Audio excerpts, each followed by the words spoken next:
नमस्कार, जय हिंद। आज बायो की नेक्स्ट क्लास है। पहले वीडियो में हमने सेल के बारे में पढ़ा। आज हम पढ़ेंगे नर्वस सिस्टम के बारे में।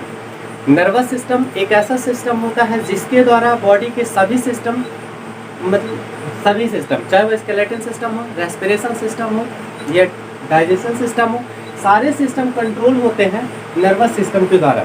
तो नर्वस सिस्टम एक ऐसा सिस्टम होता है जो बॉडी के सभी सिस्टम को कंट्रोल करता है। ठीक है। नर्वस सिस्टम ये जो होता है, ये हिंदी में इसे तंत्रिका तंत्र कहते हैं। ठीक है।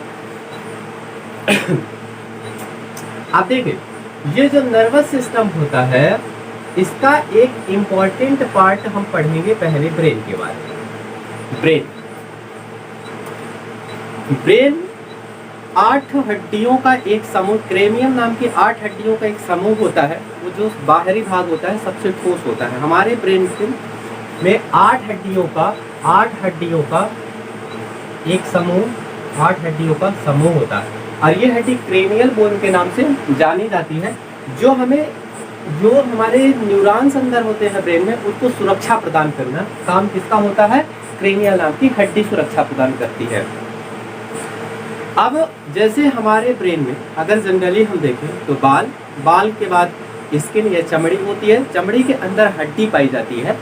जो ये हड्डी इतनी मजबूत खोपड़ी होती है, वो क्रेनियल नाम की 8 हड्डियों के समूह होता है जो हमारे ब्रेन को कम्प्लीटली सुरक्षा प्रदान करता है। ठीक है। अब इसके बाद ब्रेन के बाद एक पतली थैली होती है, यानी झिल्ली टाइप की होती है। उस झिल्ली को हम कहते हैं मेनिंजॉइट। क्या बोलते हैं? मेनिंजॉइट। देखिए, होता क्या है, जैसे ब्रेन में कोई चोट लगती है तो सबसे पहले स्किन में यदि चोट लग जाए तो कोई दिक्कत नहीं, हड्डी में लग जाए तो कोई दिक्कत नहीं। लेकिन जब अंदर हड्डी के अंदर मेनिंजॉइट नामक झिल्ली में चोट लग जाती है तो एक बीमारी हो जाती है जिसे मेनिंजाइटिस कहते हैं। क्या बोलते हैं? मेनिंजाइटिस कहते हैं। अब इसके अंदर मेनिंजॉइट झिल्ली के अंदर न्यूरॉन सेल होते हैं। क्या होते हैं? न्यूरॉन सेल होते हैं। न्यूरॉन सेल होते हैं। अब ये सेल जिससे हमारा ब्रेन क्या होता है? बना होता है।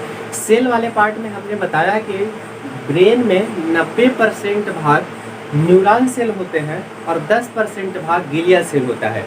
अब न्यूरॉन सेल में सेंट्रोसोम नहीं पाया जाता, जिसके कारण इसमें सेल डिवीजन नहीं होता, जबकि ग्लिया सेल में सेंट्रोसोम पाया जाता है। अब समस्या ये आती है कि जब न्यूरॉन सेल से हमारा ब्रेन बना है तो ब्रेन में कैंसर नहीं होता। अब कैंसर होता कैसे समझे?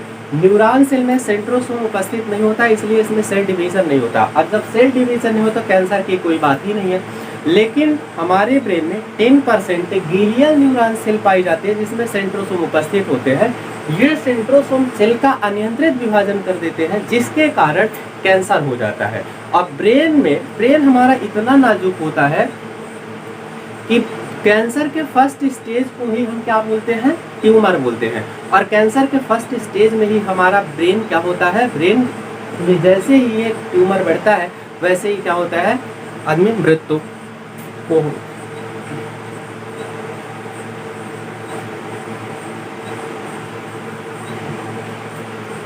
देखिए, तो जैसे ही ये ब्रेन में ग्लिया सेल अनियंत्रित विभाजन के द्वारा बढ़ जाती है तो कैंसर हो जाता है, जिसे हम ब्रेन ट्यूमर। कैंसर के फर्स्ट स्टेज को ही हम ब्रेन ट्यूमर कहते हैं। ब्रेन ट्यूमर इतना दिमाग नाजुक होता है कि ब्रेन ट्यूमर में ही मृत्यु हो जाती है।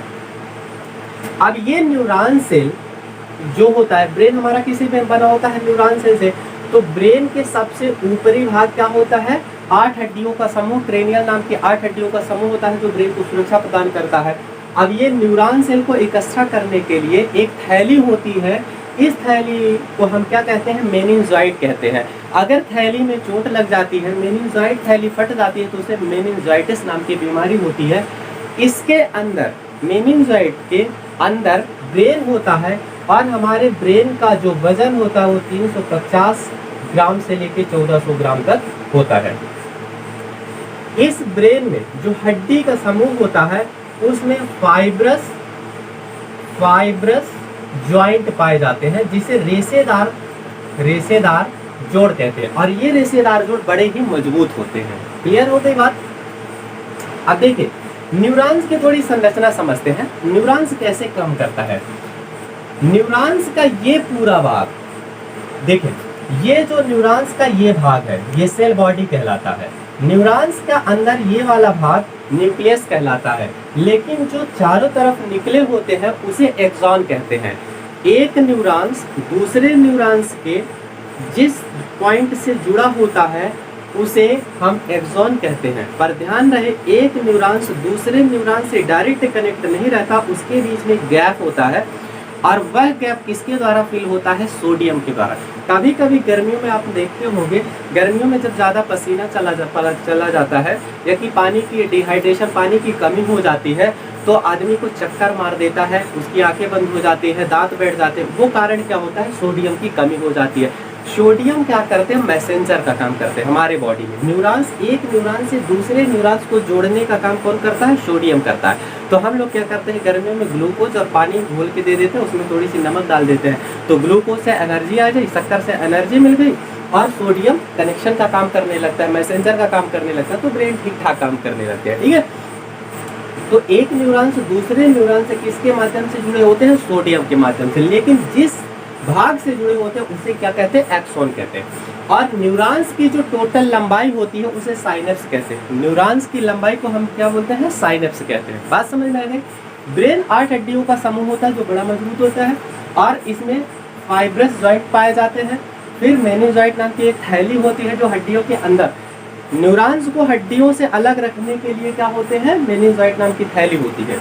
और ये मेनिंजॉइट नाम की थैली के अंदर ब्रेन होता है हमारा, जो 1350 से 1400 ग्राम के बीच का होता है। ठीक है, अब सबसे पहले पढ़ते हैं कि ब्रेन के कितने पार्ट्स होते हैं, ये अपन देखते हैं। तो देखिए, ब्रेन के यानी ब्रेन के 3 पार्ट, मोस्टली कितने पार्ट होते हैं, 3 पार्ट। देखिए, पहला होता है अग्र मस्तिष्क, अग्र मस्तिष्क, फिर होता है मध्य मस्तिष्क, मध्य मस्तिष्क, और फिर होता है पश्चिम मस्तिष्क, पश्चिम मस्तिष्क। अग्र मस्तिष्क के 3 भाग होते हैं। अग्र मस्तिष्क के भी कितने भाग होते हैं, 3 भाग। पहला होता है सेरिब्रम, सेरिब्रम, दूसरा होता है थैलेमस, थैलेमस, और तीसरा होता है हाइपोथैलेमस, हाइपोथैलेमस।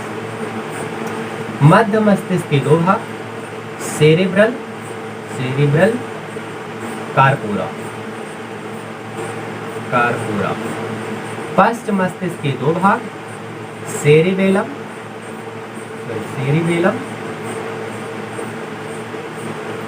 और मेड्यूला, मेड्यूला ऑब्लांगेटा, ऑब्लांगेटा। ठीक है, मस्तिष्क के कितने भाग, 3 भाग, अग्र मस्तिष्क, पश्चिम मस्तिष्क, मध्य मस्तिष्क और पश्चिम मस्तिष्क। अग्र मस्तिष्क के 3 भाग कौन कौन सा, पहला सेरिब्रम, दूसरा थैलेमस, तीसरा हाइपोथैलेमस। मध्य मस्तिष्क के 2 भाग, सेरिब्रल और कार्पोरा। पश्चिम मस्तिष्क के 2 भाग, सेरिबेलम और मेडुला ऑब्लांगेटा। अब इन्हें हम विस्तार से पढ़ते हैं, आइए समझते हैं। देखिए, अग्र मस्तिष्क के सेरिब्रम वाले भाग को प्रमस्तिष्क कहा जाता है। क्या कहा जाता है, प्रमस्तिष्क, प्रमस्तिष्क भी कहा जाता है। यह टोटल ब्रेन का 66% होता है। अगर पूछा जाए कि मानव मस्तिष्क का सबसे बड़ा भाग कौन सा होता है, तो कौन सा होता है, अग्र मस्तिष्क। और यदि ऐसा पूछा जाए कि मानव शरीर, मानव मस्तिष्क के अग्र मस्तिष्क का सबसे बड़ा भाग कौन सा होता है, तो सेरेब्रम होता है, प्रमस्तिष्क। यह कुल मस्तिष्क का 66% अकेला होता है। अब ये काम क्या करता है, जिसका सेरेब्रम बहुत अच्छा होता है उसकी याददाश्त बहुत अच्छी होती है, उसमें जानने की इच्छा, जिज्ञासा बहुत ज़्यादा होती है। तो पहला सेरेब्रम का काम क्या होता है, मस्तिष्क का, ये मतलब मेमोरी पावर को क्या करता है, बढ़ाता है। तो सेरेब्रम क्या करता है, स्मृति को बढ़ाता है, यानी मेमोरी पावर इससे अच्छी होती है, जिज्ञासा ज़्यादा होती है, याददाश्त बहुत रहती है, जिसका सेरेब्रम बहुत अच्छा होता है। ठीक, तो सेरेब्रम का काम क्या होता है, स्मृति को बढ़ाना, बढ़ाए रखता है, जिज्ञासा, कुछ नई नई चीज़ की खोज करना, जानने की इच्छा रखती है। फिर आता है दूसरा थैलेमस। थैलेमस जो होता है वो बाहरी वातावरण के बारे में हमें बताता है, बाहरी वातावरण, एक्सटर्नल एटमॉस्फेयर के बारे में बताता है, गर्मी कितनी है, ठंडे कितनी है, किसी ने हमको मारा, कहाँ सुई चुभी, तो तो एक्सटर्नल एटमॉस्फेयर के बारे में कौन बताएगा? थैलेमस।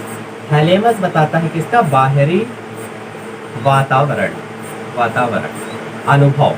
ठीक, तो बाहरी वातावरण का काम कौन करता है? थैलेमस। जैसे हमें ज़्यादा ठंड के मौसम में ठंड लगती है, गर्म के मौसम में गर्म लगती है, हमारे हाथ में गर्म पानी गिर गया, वो कौन महसूस कराएगा? थैलेमस। जैसे मान लो ठंडी बहुत ज़्यादा है, ठंड लग रही तो हमें कपड़ा पहनना चाहिए, तो कौन बताएगा? थैलेमस। गर्मी ज़्यादा है, हमें हवा चाहिए, तो कौन बताएगा? थैलेमस। ठीक है, दो का समझ में आ गया। सेरेब्रम मेमोरी को बढ़ाता है, जिज्ञासा बढ़ाता है, जबकि थैलेमस का काम क्या होता है? बाहरी वातावरण का अनुभव कराना। अब हाइपोथैलेमस, यह विद्यार्थी जीवन के लिए, विद्यार्थी जीवन में सबसे इंपॉर्टेंट बात, थैलेमस हाइपोथैलेमस को एक्टिव। देखिए, हाइपोथैलेमस दो कंडीशन में बड़ा लो हो जाता है। देखिए, पहले तो होता क्या है? इंटरनल एटमॉस्फेयर, जो हमारे अंदर शरीर का टेम्परेचर है, हमारे अंदर जो फीलिंग्स आती है, वो कौन जनरेट करता है? हाइपोथैलेमस। कौन जनरेट करता है? हाइपोथैलेमस। तो अगर आप ये सोचते हैं कि जो प्यार, अट्रैक्शन, नफरत, घृणा हमारे दिल से कहते हैं ना, आप दिल से, हम आपसे नफरत करते हैं, दिल से प्रेम करते हैं, बेटा दिल ऐसा कुछ नहीं है। दिल का केवल एक ही काम होता है, 1 मिनट में 72 बार धड़कना, और बाकी कुछ काम नहीं होता है। जितनी भी फीलिंग्स आती हैं वो हमारे ब्रेन से जनरेट होती है, और उसको कंट्रोल करने वाला हाइपोथैलेमस होता है। जिसका हाइपोथैलेमस ज़्यादा होता है उसका अट्रैक्शन, नफरत, एंगर, गुस्सा, भूख, मतलब जो भी इंटरनल चीज़ें होती हैं, शास्त्र में ऐसा कहीं नहीं कहा गया है कि लहसुन और प्याज खाने से कुछ होता है। तामसिक भोजन करने से हाइपोथैलेमस एक्टिव हो जाता है, जिसके कारण मन हमारा विचलित हो जाता है, अन्य क्रियाओं में मन लग जाता है। तो जहां हमारा मन लगना चाहिए वहां नहीं लग पाता है। इसलिए ऐसा कहा जाता है कि लहसुन और प्याज या तामसिक मसालेदार भोजन कम करना चाहिए। विद्यार्थी जीवन में हाइपोथैलेमस को कंट्रोल करना चाहिए। हाइपोथैलेमस इंटरनल एटमॉस्फेयर, हमारी बॉडी के अंदर क्या है? गुस्सा है, प्रेम है, या किसी ईर्षा है, द्वेष है, ठीक है ना। अब यदि गर्मी है तो हाइपोथैलेमस कंट्रोल कैसे करता है? यदि बॉडी के अंदर गर्मी है तो पसीना निकाल देगा हाइपोथैलेमस, यूरिन ज़्यादा बढ़ रही तो हाइपोथैलेमस बाहर कर देगा, ठीक है ना। तो हाइपोथैलेमस क्या कंट्रोल करता है? बॉडी के अंदर जो भी रिएक्शन होती हैं, मतलब जो भी क्या कह सकते हैं, आपकी जो अनुभव होता है वो क्या करता है? हाइपोथैलेमस कंट्रोल करता है। तो विद्यार्थी जीवन में सबसे इंपॉर्टेंट पार्ट कौन सा होता है? हाइपोथैलेमस को कंट्रोल करना चाहिए। जिनका हाइपोथैलेमस बहुत हाई होता है वो थोड़ी सी चरित्र से बड़े विचलित हो जाते हैं, चरित्रहीन टाइप के हो जाते हैं। जिनका हाइपोथैलेमस कंट्रोल में रहता है वो बड़े अच्छे होते हैं, उनका मानसिक कंसंट्रेशन बहुत अच्छा होता है, ठीक है। तो सेरेब्रम का काम क्या होता है? स्मृति यानी मेमोरी, थैलेमस बाहरी वातावरण, जबकि हाइपोथैलेमस इंटरनल वातावरण को बताता है, ठीक है ना। हमारा टेम्परेचर अंदर से कितना, हमें बुखार है, ये कौन बताएगा? हाइपोथैलेमस बताएगा। हमें अंदर से कैसा लग रहा है वो कौन बताएगा? हाइपोथैलेमस बताएगा। क्लियर? अग्र मस्तिष्क समझ में आ गया। अब इसके बाद आता है मध्य मस्तिष्क। मध्य मस्तिष्क के दो भाग होते हैं, एक होता है सेरिब्रल, इसे पेंडिकल भी बोलते हैं। क्या बोलते हैं? पेंडिकल बोलते हैं। और दूसरा होता है कार्पोरा। पहले अपन समझ लेते हैं कार्पोरा। कार्पोरा का काम क्या होता है? देखिए, स्पाइनल कार्ड जो होती है, स्पाइनल कार्ड का डायरेक्ट कनेक्शन होता है मुंह से, आंख से और कान से। ध्यान से सुनना, स्पाइनल कार्ड का डायरेक्ट कनेक्शन आंख से होता है और कान से होता है। तो जो भी हम देखेंगे, सुनेंगे, तो सबसे पहले मैसेज किसके पास रहेगा? स्पाइनल कॉर्ड के पास रहेगा। अब स्पाइनल कॉर्ड सारी क्रियाओं को कंट्रोल तो कर नहीं सकता, तो उसके लिए क्या चाहिए होता है? ब्रेन को मैसेज देना होता है। तो जो चीज स्पाइनल कॉर्ड के पास किसकी जानकारी रहेगी? आंख, जो देखना, और कान, जो सुनना। तो देखना और सुनने की जानकारी किसके पास रहेगी? कार्पोरा का काम होता है, स्पाइनल कॉर्ड। तो स्पाइनल कॉर्ड के थ्रू मैसेज किसको भेजना है? ब्रेन को भेजना है, तो मतलब सेरेब्रम को भेजना है। तो देखिए, कार्पोरा का काम देखना और सुनना है, लेकिन देख सुन तो लिया, सुन भी लिया, लेकिन जैसे किसी व्यक्ति को आपने कहीं देखा है, तो देखा तो है, फिर आप देखे तो आपको कभी कभी ऐसा लगता है इसे मैंने कहीं देखा है, लेकिन याद नहीं आता। क्यों याद नहीं आता? क्योंकि आपके सेरेब्रम में वो चीज नहीं गई है। कार्पोरा देख लिया और सुन लिया, लेकिन सेरेब्रल जो होता है वो मेन ब्रेन का स्पाइनल कॉर्ड से कनेक्शन करता है। क्या करता है? मेन ब्रेन का स्पाइनल कॉर्ड से कनेक्शन करता है। तो सेरिब्रम क्या करेगा, मैसेज देगा, जो कार्पोरा जो देखा और सुना है उसका मैसेज सेरिब्रम किसके द्वारा, सोडियम के द्वारा किसको भेजेगा, सेरिब्रम को भेजेगा। ठीक है, तो सेरिब्रम का काम क्या हो गया, स्पाइनल कार्ड का मेन ब्रेन से कनेक्शन करना, यानी connection, connected to spinal cord brain. Brain का स्पाइनल कार्ड से क्या करता है, कनेक्शन करता है, जोड़ने का काम करता है। कार्पोरा क्या काम करेगा, देखने का और सुनने का। क्लियर हो गई बातें। अब देखिए पश्चिम मस्तिष्क। पश्चिम मस्तिष्क के दो भाग, एक होता है सेरिबेलम और एक होता है मेडुला ऑब्लिंगेटा। ब्रेन का सबसे बड़ा दूसरा भाग होता है सेरिबेलम। सबसे बड़ा भाग क्या होता है, सेरिब्रम, और दूसरा बड़ा भाग होता है सेरिबेलम। सेरिबेलम का काम होता है बॉडी को बैलेंस करना। क्या काम होता है, बॉडी को बैलेंस करना। देखिए जिसका सेरिबेलम बहुत अच्छा है वो आराम से चल लेगा, दौड़ लेगा। आपने सर्कस में देखा होगा, सर्कस में रस्सी में लोग दौड़ते हैं। उन दौड़ते क्यों है, क्योंकि उन्हें पता है कि हम नहीं गिरेंगे। क्यों नहीं गिरेंगे, क्योंकि उनका सेरिबेलम जो होता है वो हैबिचुअल हो चुका होता है रस्सी में दौड़ने का। ठीक, जैसे मानिए दो स्थितियों में सेरिबेलम कमजोर होता है, एक सयानी अवस्था में जब बूढ़े हो जाते हैं, एक बचपन में। आपने देखा होगा छोटे छोटे बच्चे चलने का प्रयास करते हैं, पहले पैर के बल चलेंगे, इसके बाद खड़े होंगे, जैसे खड़े होंगे तो गिर जाएंगे, धीरे धीरे चलने का प्रयास करेंगे पर गिर जाएंगे। तो उनका क्यों ऐसा होता है, क्योंकि उनका सेरिबेलम कमजोर होता है। सयानों का भी देखे होंगे आप, लाठी लेके चलने लगते हैं, फिर इधर उधर हिलने लगते, उठने में तकलीफ होती है। क्यों होती है, क्योंकि उनका सेरिबेलम कमजोर हो चुका होता है। नशा करने वाले व्यक्ति का सबसे पहले सेरिबेलम, जैसे कहते हैं ना, नशा जो कर लेता है, शराब वगैरह पी लेता है, तो फिर वो ऐसे झूमते हुए चलता है। झूमते हुए क्यों चलता है, क्योंकि नशा की स्थिति में उसका सेरिबेलम कमजोर हो जाता है। जब सेरिबेलम कमजोर होगा तो बॉडी के बैलेंस ही नहीं कर पाएगा, तो बॉडी इधर उधर उसकी क्या होने लगती है, झूमने लगती है। ठीक है, तो सेरिबेलम का काम क्या होता है, ये बॉडी को बैलेंस करना। फिर आता है मेडुला ऑब्लिंगेटा। देखिए मेडुला ऑब्लिंगेटा पश्चिम मस्तिष्क का भाग होता है। आप देखिए यहाँ से ब्रेन आप देखो बढ़िया कैसी है, स्ट्रॉन्ग दिखती है।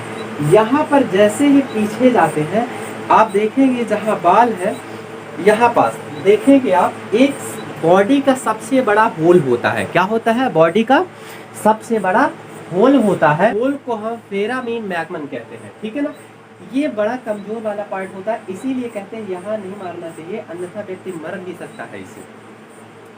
तो मेडुला ऑब्लिंगेटा का काम क्या होता है, जितनी भी बॉडी में होने वाली मेटाबॉलिक रिएक्शन होती है, मेटाबॉलिक रिएक्शन दो प्रकार की होती है, समझिएगा, ध्यान से समझिएगा, बड़ा आसान है। मेटाबॉलिक रिएक्शन को कंट्रोल करता है कौन, मेडुला ऑब्लिंगेटा। ये बताइए, आपने खाना खाया तो क्या खाने को आप अंदर तक पहुंचाते हैं, कोई इंस्ट्रक्शन कीपैड माउस इंस्ट्रक्शन दिया जाता है कि अरे खाना पहले अंदर दो फिर डाइजेस्ट हो, ऐसा कुछ नहीं है। खाना की जवाबदारी हमारी रहती है हाथ से डालें, चबाए, अंदर डालें, इसके बाद कहाँ जाएगा, कैसे जाएगा, ये सारा कंट्रोल करता है मेडुला ऑब्लिंगेटा। मेडुला ऑब्लिंगेटा मेटाबॉलिक रिएक्शन को कंट्रोल करता है। अब मेटाबॉलिक रिएक्शन दो प्रकार की होती है, एक होती है एनाबॉलिक, एक होती है केटाबॉलिक। एनाबॉलिक प्लस केटाबॉलिक जैसे मिला देंगे तो ये हो जाएगा मेटाबॉलिक। क्या हो जाएगा, मेटाबॉलिक। एनाबॉलिक और ये हो जाएगा केटाबॉलिक। एनाबॉलिक क्या है समझिए, जैसे 20 एमिनो एसिड मिलाकर एक प्रोटीन बनता है, 38 एटीपी मिलाकर एक ग्लूकोज बनता है, यहाँ कई सारे मिलकर क्या बनाते हैं, एक नया पदार्थ बनाते हैं। तो जुड़ना होता है एनाबॉलिक, लेकिन जैसे ही हम खाते हैं तो भोजन को क्या करते हैं, छोटे छोटे टुकड़ों में चबाते हैं, तो वो छोटा टूटता भी है ना, तो वो होता है कैटाबॉलिक। जब जुड़कर नई चीज बनती है तो वो होता है एनाबॉलिक। जब कोई चीज टुकड़ों में बटती है या टूटती है तो उसे बोलते हैं कैटाबॉलिक। एनाबॉलिक और कैटाबॉलिक को मिलाकर एनाबॉलिक रिएक्शन, मेटाबॉलिक रिएक्शन होती है। ठीक है, तो मेडुला ऑब्लिंगेटा का काम क्या होता है, मेटाबॉलिक रिएक्शन को कंट्रोल करना। क्लियर हो गई बातें, चलिए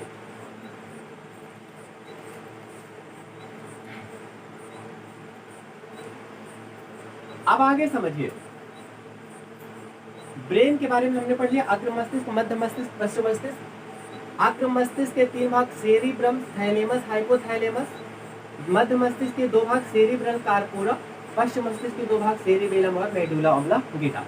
सेरिब्रम स्प्रिट को बढ़ाता है, थैलेमस बाहरी वातावरण, हाइपोथैलेमस इंटरनल वातावरण को बताता है, सेरिब्रल पेंडिकल कनेक्ट करता है और कार्पोरा क्या होता है, देखने और सुनने का काम करता है। सेरिबेलम बॉडी को बैलेंस करता है, मेडुला ऑब्लांगेटा जो होता है मेटाबॉलिक रिएक्शन को कंट्रोल करता है। ब्रेन से 12 जोड़ी नसें यानी तंत्रिका तंत्र निकली हुई होती है। ब्रेन से कितनी जोड़ी? 12 जोड़ी। अब यहाँ से ध्यान से समझिएगा, मेन ब्रेन तो है ही, लेकिन इस एक होता है स्पाइनल कॉर्ड।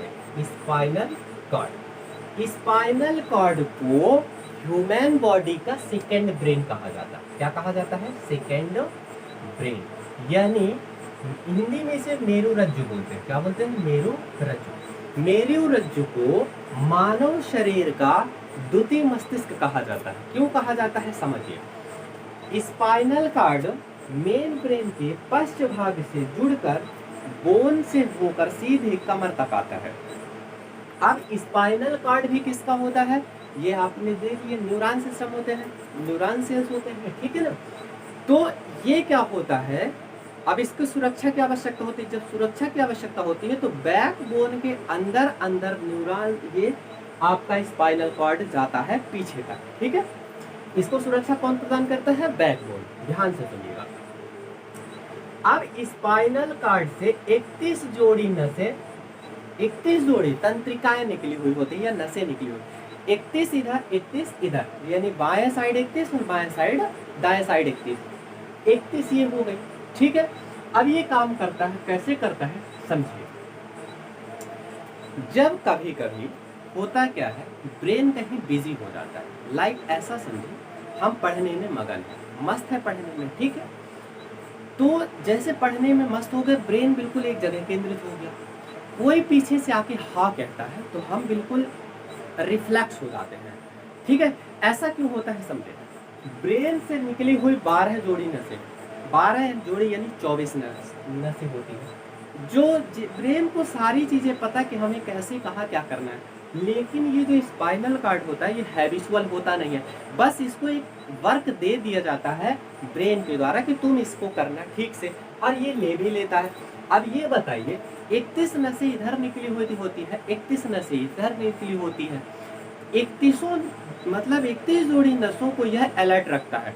ब्रेन जैसे बिजी होता है तो जैसे ही कोई आके कुछ आवाज करता है तो 31 जोड़ी नसों को एक साथ क्या करता है? अलर्ट करता है। जैसे अलर्ट करेगा तो बॉडी में रिफ्लेक्स एक्शन होगा, यानी अचानक से वो एक रिएक्शन होती है, इतने में क्या होता है? ब्रेन जग जाता है, ठीक है ना।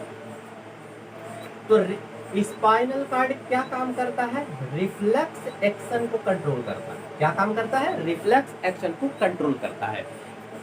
अब थोड़ी सी ध्यान दीजिए, 12 जोड़ी नसें ब्रेन से निकली हुई होती है, 12 जोड़ी नसें ब्रेन से निकली हुई होती है, 31 जोड़ी नसें स्पाइनल कॉर्ड से निकली हुई होती है। क्लियर हो गई बात? यहाँ तक कोई डाउट? स्पाइनल कॉर्ड को मानव शरीर का द्वितीय ब्रेन कहा जाता है या द्वितीय मस्तिष्क कहा जाता है। देखिए हम क्या पढ़ रहे हैं? Nervous system, nervous system. अब देखें, नर्वस सिस्टम 3 प्रकार का होता है। एक होता है सेंट्रल,